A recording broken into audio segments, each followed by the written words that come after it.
Pemirsa, lalu apakah hak angket merupakan jalan terakhir untuk bisa melawan kecurangan yang dinilai terstruktur, sistematis, dan masif? Kita akan bahas selengkapnya bersama dengan mantan Hakim MK sekaligus pakar hukum tata negara Profesor Marwarar Siahaan yang sudah tersambung melalui sambungan Zoom. Selamat pagi, Prof. Selamat pagi, Prof. Maru. Selamat pagi. Early in the morning, ya. Baik, Prof. Maru. Prof. Maru, ini kan muncul ada upaya hak angket untuk dapat menanggulangi permasalahan di pemilu. Sebenarnya bagaimana mekanisme dari hak angket di DPR agar bisa melawan kecurangan pemilu yang disebut TSM ini, Prof? Ya, jadi DPR itu sebenarnya memiliki tiga hak dalam kerangka pengawasan. Jadi pengawasan itu dalam bentuk hak angket satu, hak interpelasi, dan kemudian setelah itu ada hak untuk menyatakan pendapat.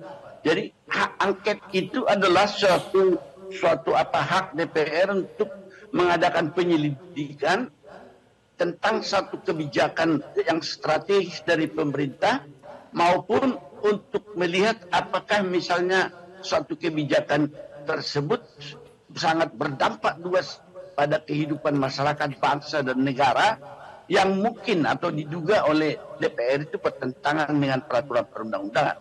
Demikian juga sebenarnya hak interpelasi itu hak untuk meminta keterangan dalam rangka itu sebenarnya, sehingga pada akhirnya nanti setelah mereka memutuskan itu dan dipertimbangkan ada landasan yang sah, mereka bisa memberikan suatu pendapat. Apa yang dikatakan pendapat itu, apakah memang pemerintah atau presiden telah melakukan kesalahan atau suatu pelanggaran terhadap satu undang-undang yang strategis tersebut. Dan ini syaratnya harus diusulkan dulu oleh 25 orang anggota DPR.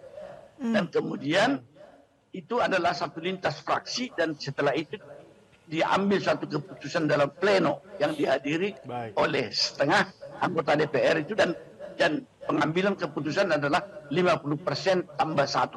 Itu yang akan terjadi, sehingga ya. Prof. Marwarar, kalau kita bahas nanti seandainya hak angket ini benar nanti akan dilakukan oleh parlemen kita, apa yang akan dibahas nantinya? Apakah hanya untuk kecurangan atau indikasi kecurangan di hasil pemilu atau dari awal tahapan pemilu? Ya, saya kira keseluruhan. Jadi ini suatu tentang pelaksanaan satu undang-undang. Jadi pemilu ini diatur dalam satu undang-undang yang tentu tahapannya mulai persiapan, mulai pembentuk penetapan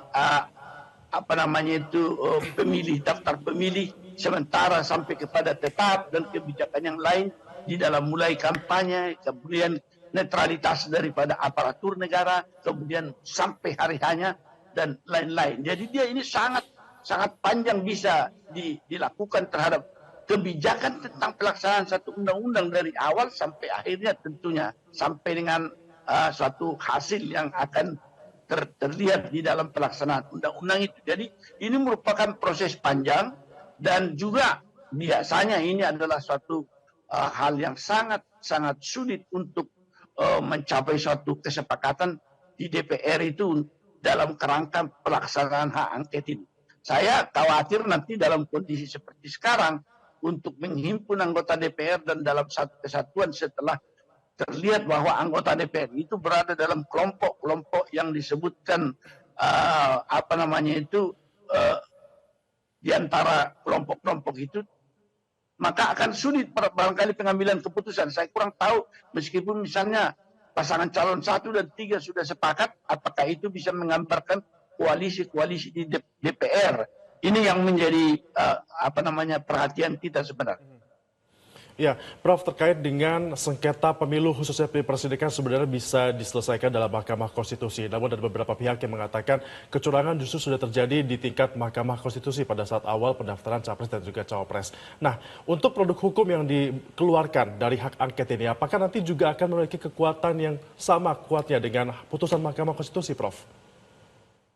Ya, jadi muara daripada hak angket itu pada akhirnya hak menyatakan pendapat, itu bisa bermuara pada apa yang dikatakan apakah pemerintah atau presiden telah melakukan pelanggaran atau tindak pidana kah, apakah melakukan korupsi, apakah melakukan pengkhianatan. Itu merupakan satu hal yang diatur di dalam undang-undang dasar kita juga, sehingga dengan itu nanti tentu kalau bulan atau katakanlah tercapai satu keputusan politik di DPR bahwa presiden telah bersalah, misalnya katakan korupsi yang ada kaitannya dengan apa yang dikatakan pemilu yang merupakan pelanggaran terstruktur, yang terstruktur itu dilakukan struktur pemerintahan maupun penyelenggara pemilu, dan kemudian didukung oleh apa yang dikatakan juga penyimpangan dalam keuangan.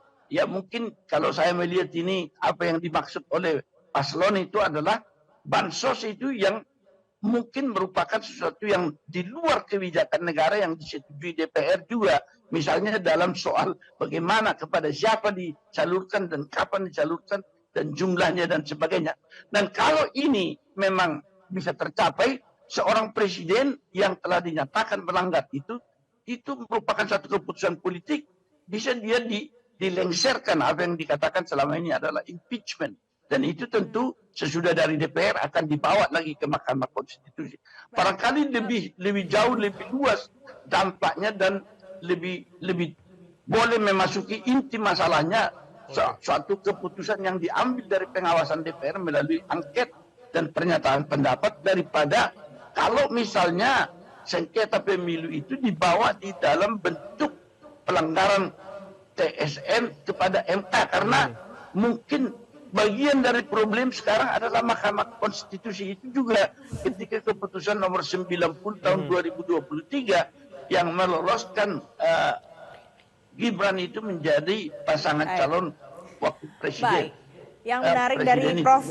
Marwarar sampaikan tadi adalah yang menjadi problem adalah putusan MK itu sendiri. Kemudian nanti saya akan tanyakan juga bagaimana sebenarnya keraguan-raguan Prof. Marwarar ini terkait dengan situasi dan petanya di parlemen kita hari ini. Prof, tapi kita harus jeda terlebih dahulu. Tetaplah bersama kami pemirsa, kami akan kembali untuk Anda.